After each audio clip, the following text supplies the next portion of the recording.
Welcome back to the channel, everybody. Today we're watching Superlek versus Nato. After Superlek's recent victory over multiple weight K1 champion Takaru, I have to watch more of this dude's fights. I have to really observe his style, see if there's anything that I can add to my own fight game from what I see from him. And this is a great fight to look at. The Japanese fighter is so technical. I've seen him before. He's going to make Superlek really have to work. These guys understand distance very well. They got all those shots just out of distance.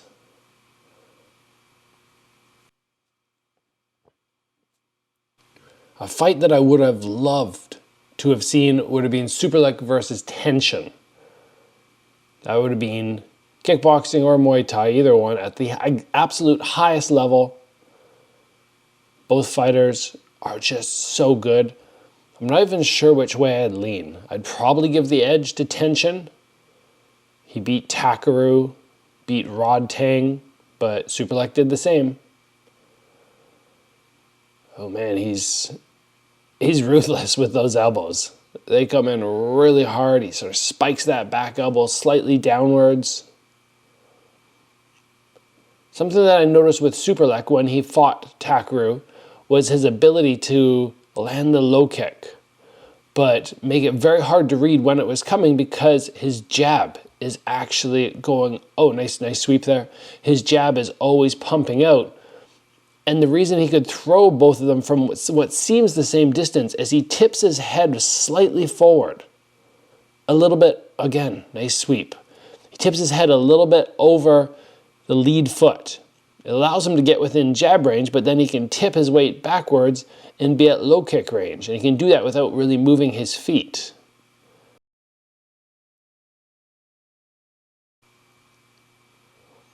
I know a lot of people don't like fights like this where they're not necessarily bombing shots and just standing there like punching bags, but I love these ones. These are technical.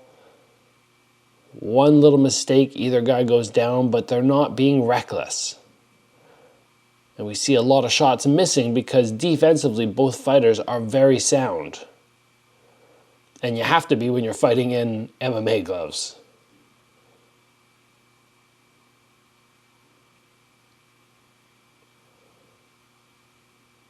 Great first round. Nato delivered some really good sweeps, catching the standing leg of Superlek.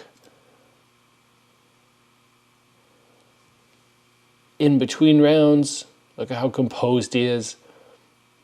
Not even breathing hard when you look at his chest.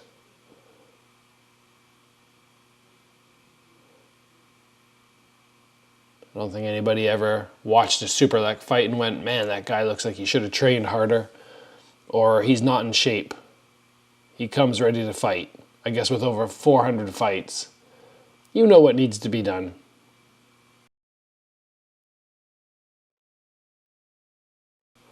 All right, here we go, getting ready for round number 2. It's always a little different fighting in a cage as opposed to a ring. There are a number of differences which really play into how the fight's going to go. Maybe I'll make a video on that in the future. Let's see if Superlek can get control of this fight. The last one was very close. A little counter low kick there. Those inside lows, when you have orthodox versus orthodox or southpaw versus southpaw and you use that lead leg, it's pretty easy to just go a little too high if you're going for the leg or a little too low if you're going to the body.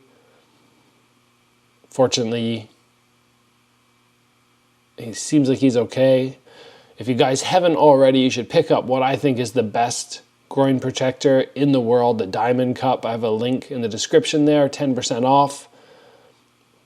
Once I got my hands on one of those, I have not gone back to the metal cups. Pace is back to fast and furious. Both fighters doing a great job of mixing hands and legs together. I'd say they're going a little bit more with their legs than anything at the moment. That could be because it's under Muay Thai rules, or maybe both fighters are just very comfortable with that, but it usually takes much more energy.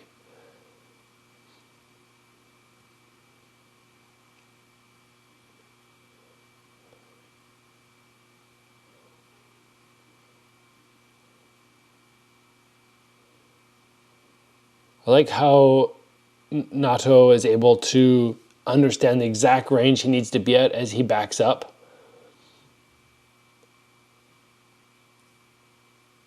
And he just keeps himself so safe.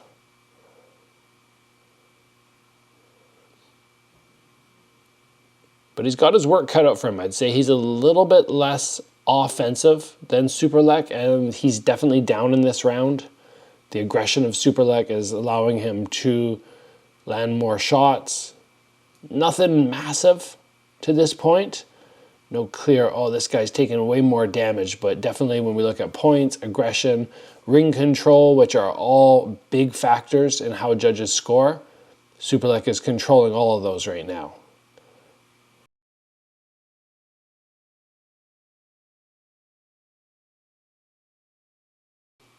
Yeah, he's ready to bang. I know I said before they're both very, very smart, but now Superlek is just charging forward. Must have had some success with that elbow right there because there's blood trickling down from Nato. He's having trouble keeping Superlek off him. Superlek sort of looking like Rod Tang right now, calling for more action, just moving straight into him. Nice front kick there.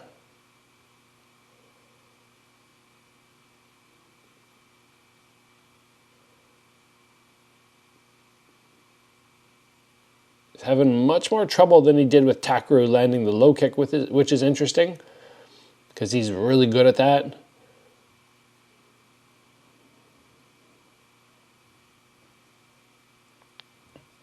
Well, that was definitely a Superlek round. And he's not out of breath, but at least this time he stands up and takes a couple deep breaths. Whereas last round it looked like he was just in a sparring session after. So relaxed.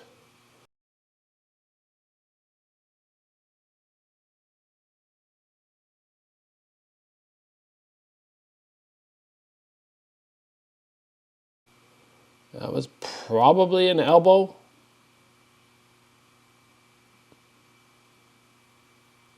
So third and final round. I believe this was a quarterfinal of a tournament at the flyweight division. Not a tournament in the sense they're fighting multiple times in one night, but they took 8 guys over 3 events and said who's going to be the best at this weight class. I honestly can't remember who won that.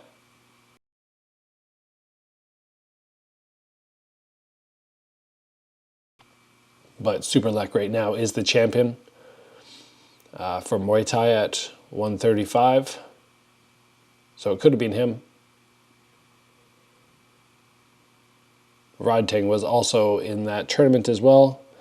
I feel like a lot of times they don't pan out as the promotion wants. They have these big plans and fighters get injured, things get delayed, and the momentum of the tournament when you do over multiple nights, or sorry, multiple events, it really diminishes the spectacular tournament vibe, which K1 used to have when they did everything in one night. But that's so rough on the fighters. Groin shot from Superlek there. Again, just you have your distance, you have your range.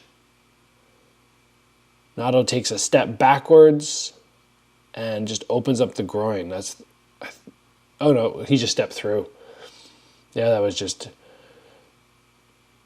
not a sloppy technique, but just bad aim from Superlek. So you have to assume at this point the Japanese fighter is going to have to take this round. The first round was close, but I don't even think he would have taken that. So I'm thinking he probably needs a knockdown, which is a tall order against Superlek. Good low kick there from Nato, though. Buckled the leg quickly.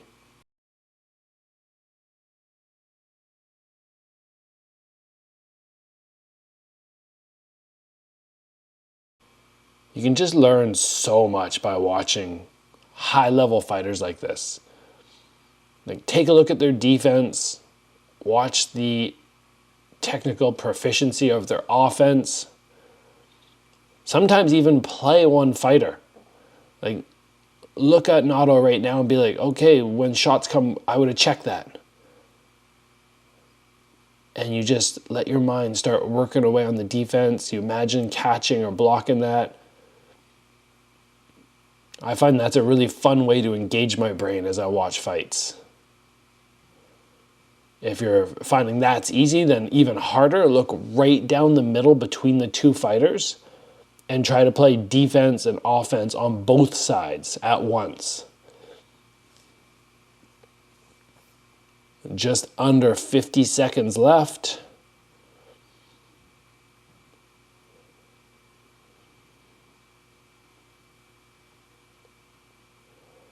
I'd like to see Nato. I think he has some good head kicks. I'd like to see him start to open up with those, especially at this point where you're going, okay, you need the knockdown. Start throwing them up there. Don't worry about the low kicks so much. And you got to hope that just one of them sneaks through.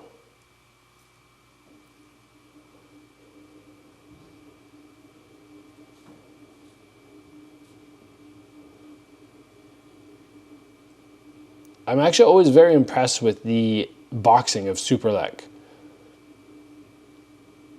Sharp hands. We're coming to the close here. I don't see this fight going any way other than Superlek, but I am super excited to watch more of his fights and see who he's up against next, because this guy is so good. It's amazing. I hope we get to see him have a rematch against Rod Tang this year.